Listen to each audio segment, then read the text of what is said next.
First, I want to thank you again for allowing me to interview you. Um, and I'd like you to introduce yourself to the audience. I'm Sylvia Traymore-Morrison. How are you? I am doing well. I'm doing well. And I want to ask you a few questions about being an entrepreneur, which you have Mhm. been for all of my life, absolutely, before. But you have done some amazing and incredible things. I'd like you to just tell us exactly what you do and why you do it. Well, I am a comedic impressionist um, comic, I guess I could say. Actually, the industry gave me the title of comic, but I'm actually an impressionist. I do imitations of people.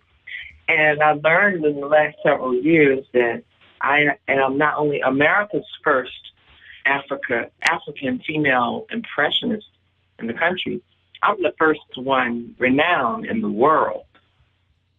So that was a big surprise and a big honor for me.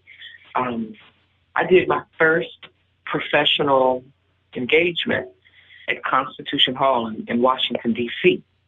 And I get tickled because I hear that Eddie Murphy did an interview and said he was the first black person they ever allowed to perform in at Constitution Hall in Washington. And I was like, no, not quite, Mr. Murphy. Kind of, well, maybe you're the first guy. I don't know. But no, that's not too accurate. And so I do imitations of famous people and some non-famous people. I have some characters that I made up, and I've been doing it for a long time. Okay.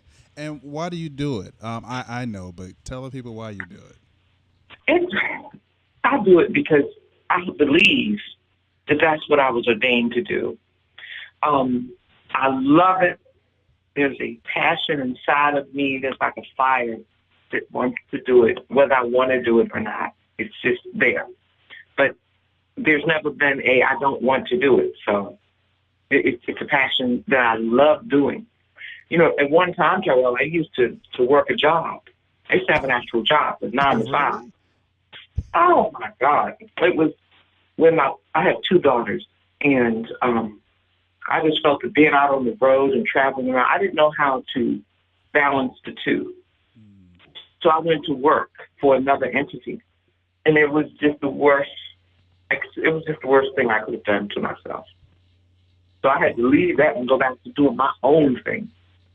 Because I just believe when you work for yourself, you make your dreams come true. Yes. You work for somebody else, you're making their dreams come true, and you're still broke. You're absolutely right. You are just as broke as you can be. You're living waiting on the next paycheck, and that's not even enough. Because at the end of the month, you still have a whole lot at the end of the month, and all of your money's gone. So That's that was my interpretation. So I had to go back and go back to work for myself. And I love working for me because what I do really is not work. It's embarrassing.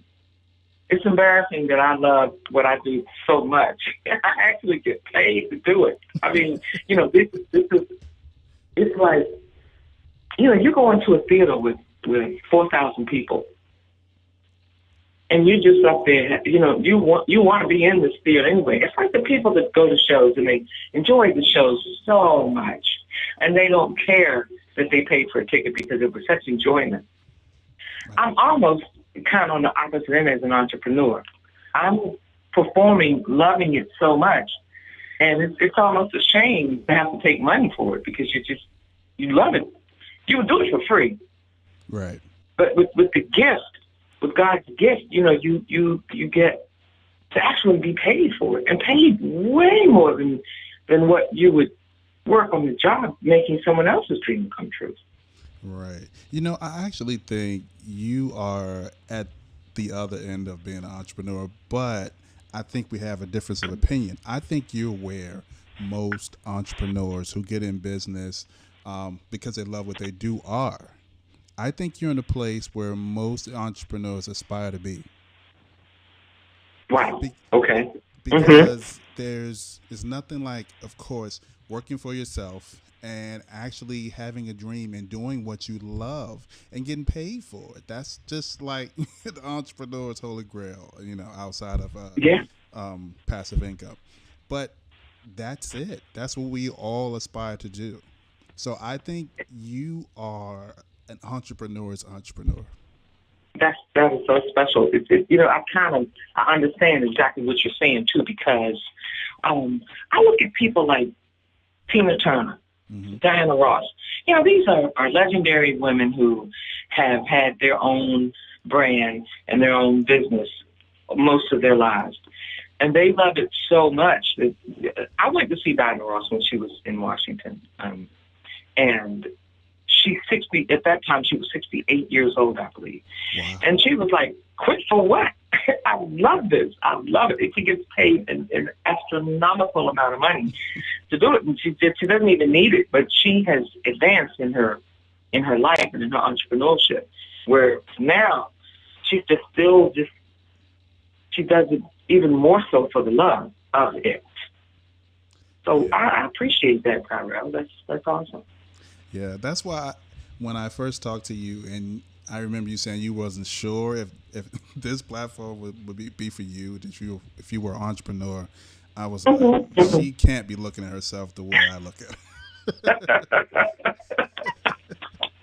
You have done so much, and you have worked with so many people. And not to brag, can you tell us some of the people you've actually worked with, or a favorite story that you have of someone you used to work with? Well, one of the stories that I like to tell when I'm doing radio and television interviews is my association with Saturday Night Live. A lot of people don't know, but here recently, when they had all this controversy about hiring black women as to be on Saturday Night Live, I'm actually the first black woman they offered a job as an associate writer. And the reason and how I got to get that job was when I was a really young girl, I was looking for ways. See, back then we didn't have the internet. We didn't have our little carry around telephones to call anybody anytime you got ready. We didn't have any of that communication wonders that we have today. Right. So I wanted to find a way to get on national television so that I could show people what I do. So keep in mind, I've been going for it since I was like 17 years old, 16 years old, actually. I mean, really professionally going for it. So to make a long story short, I entered the Miss Black America contest. And lo and behold, I advanced enough to go to Europe to entertain the American troops. Wow. Now, here I am, like, never been out of Washington, D.C., except to Atlantic City on the boardwalk. Before there were casinos, and maybe down in Alexandria, Virginia, which is you could almost walk there from where I live. And while I was in Europe, there was a guy who, at the time, was the manager for a group called The Taste of Honey.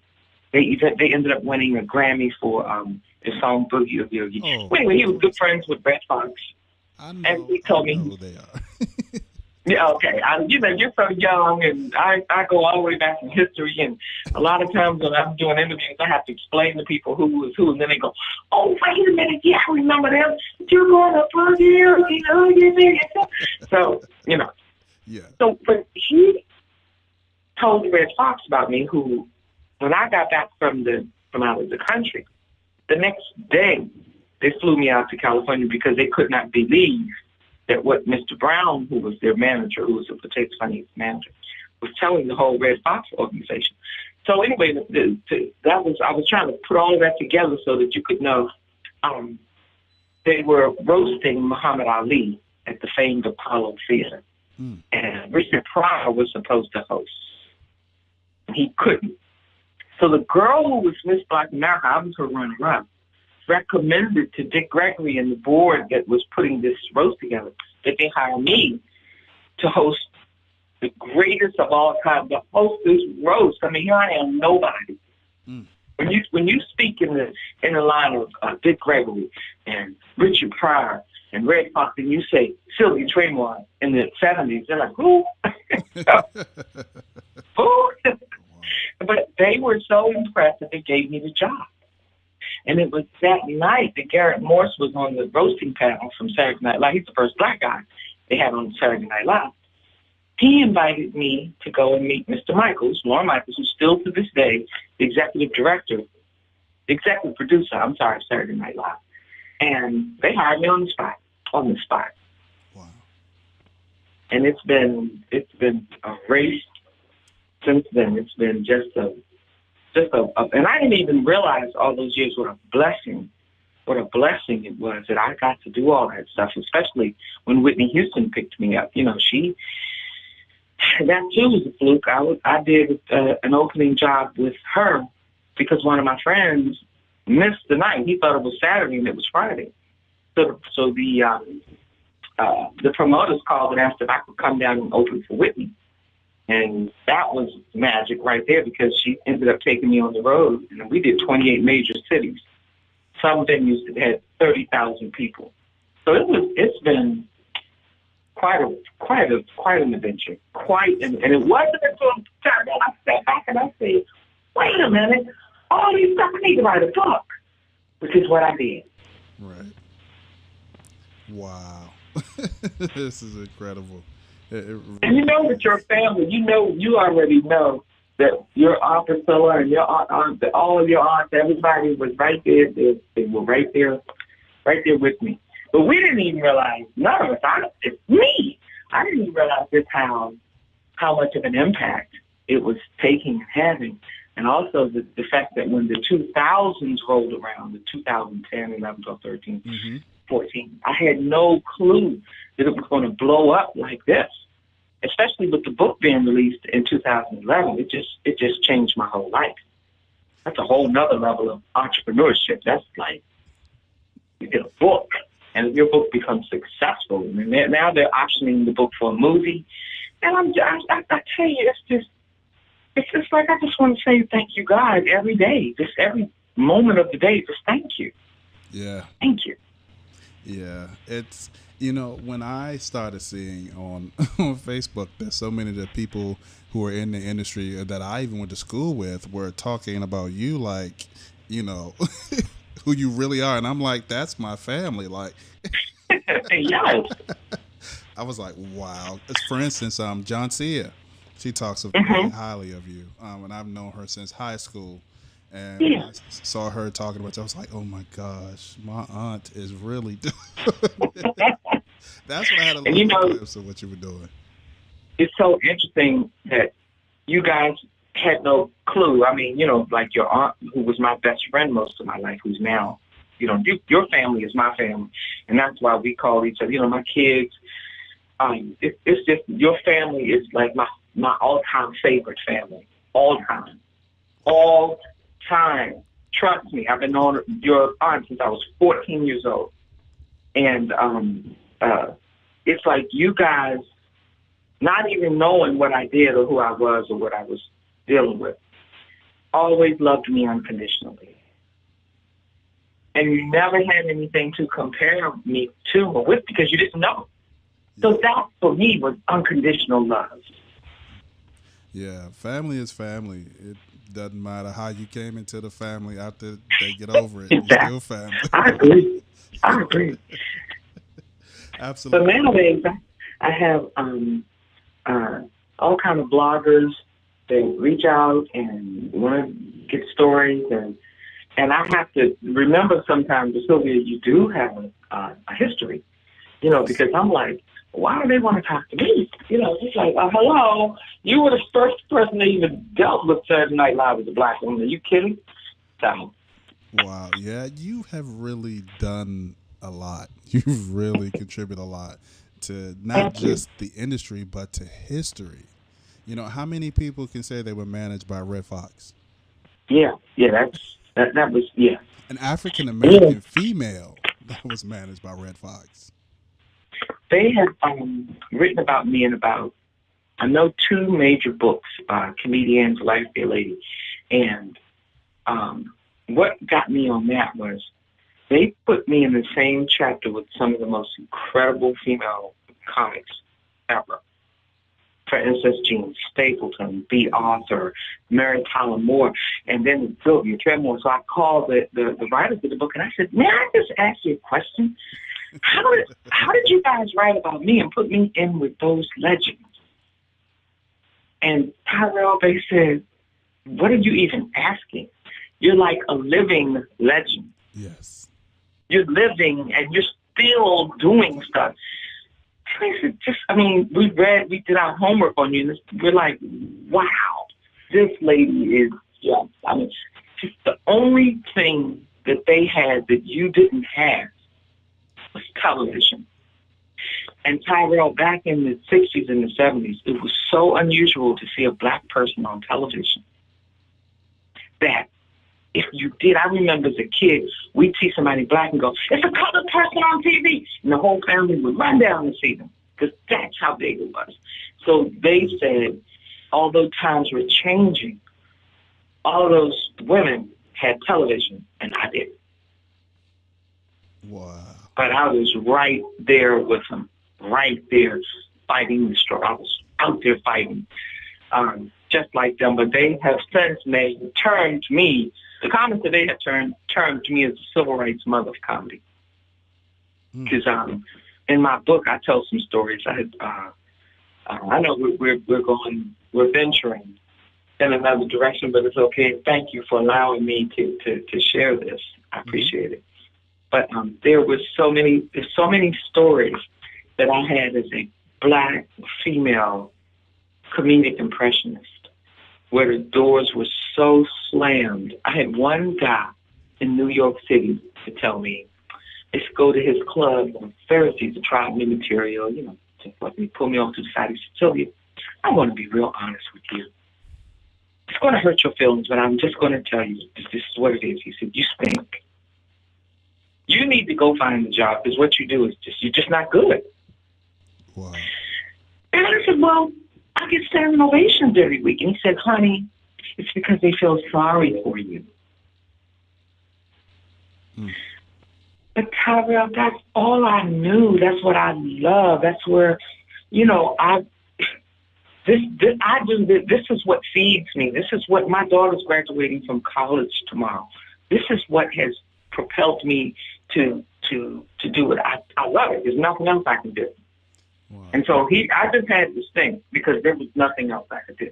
His words rang a little bit, which is another one of the reasons why I said, well, maybe I do need to get a job. Maybe I do need to get a job. But then when I realized what I was doing to myself in terms of working for myself and loving what I do for myself, I just had to come back. I had to. I'm sorry. I'm so I glad. did, and I did. Yeah, I'm so glad you did not take what he said to heart and you pushed past it and you're walking in your calling, because I'm sure you've blessed so many people just by doing what you do and being what you were called to do. So I'm glad you ignored that ignorance, as so many entrepreneurs have to do nowadays. Yes, you have to they do. ignore the noise and keep pushing and never give up. I've had friends who did that very thing, not give up, and now they're walking in their dreams, and we love doing what we do. As a matter of fact, my next local show, and when I'm in Washington, D.C., you are definitely going to have to come out and see me. And a real show, but I always do family shows, yes, family silly stuff. You know what I'm saying? Yes. I need for you to come out and see me in a professional mode. Wow. Where you actually get to see a real New York Broadway show. So there you have. Love to. Absolutely. Cool. Yeah. Absolutely. So I want to ask you if you believe that entrepreneurs are born or are they made? I thought about that question before. I think my answer to that would be both. Okay. There's no right or wrong here, because I've asked a lot of people and everybody say one thing or another. Some people believe they're born. Some people believe that that it happens out of necessity. Some people think you have to be born with that just part of your brain that tells you that creates that drive for something you're passionate about. Now, everybody doesn't have that drive. You can be an entrepreneur. Anybody can say they're an entrepreneur, but unless you have that I like drive to to push think. you. I'm sorry. Go ahead. No, go ahead. No, I was going to say I like to think that if all of the jobs were shut down and there was no way for anybody to get a paycheck, but you needed to have income generated in order to live in this world, you couldn't get out of your bed every morning and go to someone else's job, what would you do? Mm. And if there were no government entities that would help you, there's no food stamps, no checks, what would you do? And I think people would find a way. There are some people who are just natural at it. That's why I'm answering the question both. Mm-hmm. Because some people, that's just what they do. They don't know how to do it. It just comes naturally. It's almost like people who are so neat and clean and everything has to be a certain way. You know, that's what they do. Mm-hmm. But if there's other people, if you can be made to be that way, in my opinion. Just my opinion. Yeah. The same way I was saying that if you didn't have a job to go to and you were hungry and there was there was something you could, I know of guys that have started their own grass cutting business. And one is a multimillionaire from cutting grass. He hated his job so much they fired him, so he had nothing else to do. He started going around asking people if he cut their grass. And the next thing you know, he had way too much grass to cut, so he started hiring people. And so I want to say that I think that that's a both answer. Yeah. And I kind of touched on it before. What do you think being a successful entrepreneur means to you? Now that's a really good question for me because I know a lot of times entrepreneurship leads to having a whole big old gigantic bankroll, which is fine. But I also believe it means providing a service, not necessarily working for someone or doing something, but providing a service to people and enjoy doing it. And doing it where it becomes on a large scale. Right. I also talked about drive, and I think that's one of the things that separates a successful entrepreneur from anybody else who wants to be an entrepreneur. I really believe that you have to have a passion for what you do. You have to have a conviction about what you're doing.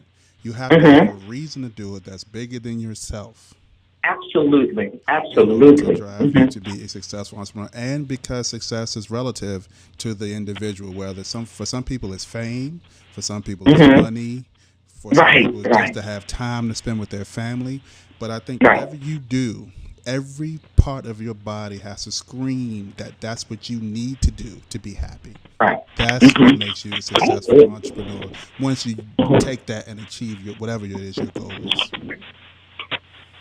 I'm on that page too. I'm directly on that page. Yes. Cool. And so, with all that you've done, and all that you've accomplished so far, because I know you're not done, as being a mother and a grandmother, what do you want to be remembered for? Oh, I love that question. That is such a good question. I think I would love to be remembered for setting an example. Mm-hmm. For having the drive, for having the desire. I want people to think, oh my God, if she did it, I can do it. She did it, I can do it.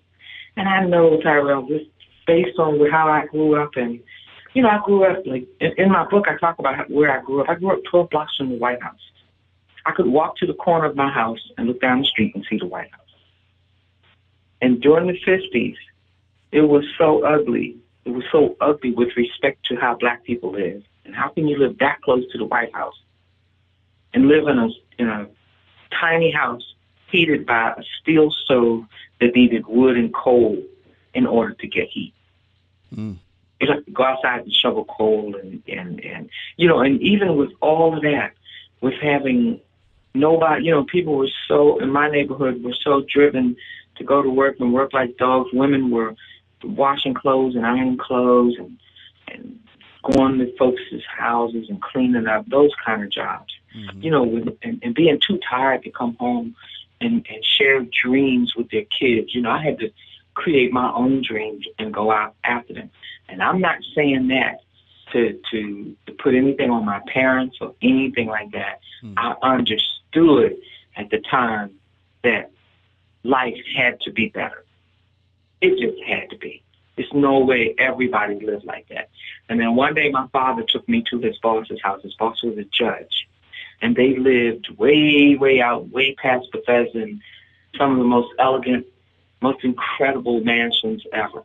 And when I saw that, I said, oh, my God. I mean, his daughter's doll house was bigger than the house we lived in. Wow. And I knew then that there's some stuff beyond where I'm from. There's gotta be a way to get to it. There's gotta be. And I found it out. I figured it out. And I said, I'm going for it. I hear you. I hear you. And you know what? I honestly believe that everyone can be a successful entrepreneur, but then there are just those people who were meant to be successful as an entrepreneur. Absolutely. Well, the other thing, Tyrell, I believe is if people find their niche, if they find out what it is they love to do. Like I talked to a girl just yesterday. She said, Miss Sylvia, I went to school. I have a master's in accounting. She said, so my job was in accounting. She said, but then every day I go home, I love to bake. I just love baking cookies and cakes and pie. She took out part of her portfolio on her phone and showed it to me. She said, this is some of my work. And she said, it comes natural to me. And she says, I make great money on my job. And I hate it. She said, so I'm in the process of setting up so I can open my own bakery. So I'm like, that will change your life. Mm-hmm. Because now you'll be working for yourself and doing what you absolutely love.